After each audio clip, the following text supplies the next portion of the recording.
Chapter 10. The Revenant. The fight was held in a warehouse that pretended not to exist. No lights outside, no signs. Just engines, whispers, and the smell of cold metal. Inside, the ring was a circle of chain and canvas, lit by lamps. Cash moved in fists. Everyone here wanted to see something impossible. Jay walked out in silence. The rune's father, Moreno, had tattooed around his wrists, and collarbone glowed faint blue under the fluorescence protection ink. He didn't know if it would hold. Across the cage stood the Revenant. The man was leaner, harder, his skin pale under the lights. For a second, Jay thought he was looking into a warped mirror. Same stance, same calm. Then the other fighter smiled, and his eyes went red like a match catching air. The crowd howled. Opening round. The bell clanged. The Revenant moved, first blinding speed, all precision. Jay blocked, countered, rolled. Every motion mirrored him exactly, like shadow choreography. When their fists collided, sparks of heat rippled through Jay's arms. You feel it, don't you? The Revenant whispered mid-clinch. The dragon wants you back. Jay shoved him off, breath even. He can keep wanting. The possessed fighter laughed. You can't run from what you are.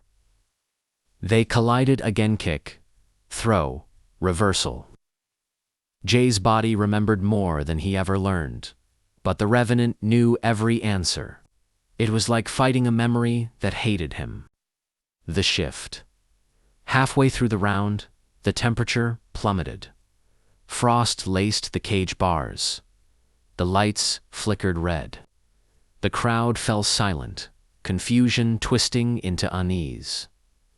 Father Moreno watched from the corner, rosary in hand, murmuring Latin that wove through the roar.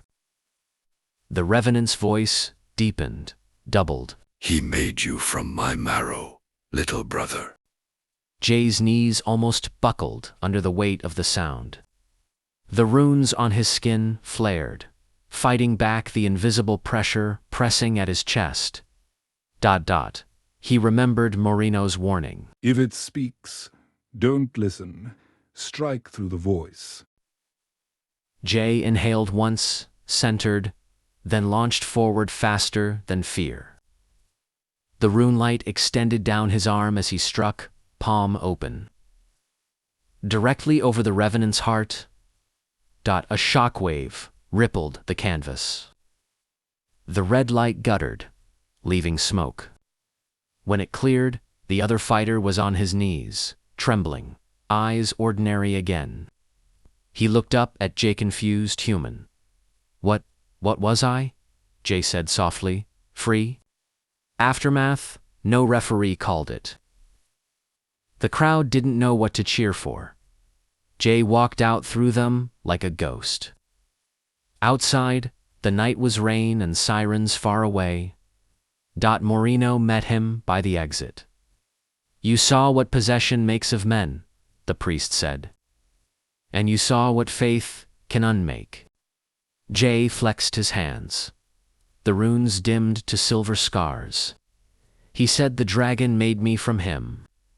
Then you're proof the dragon can't shape everything he touches, Moreno replied. Keep learning. The fight isn't over. It's only left the ring.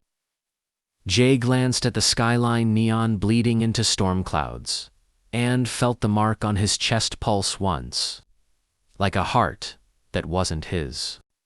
This concludes Chapter 10, The Revenant.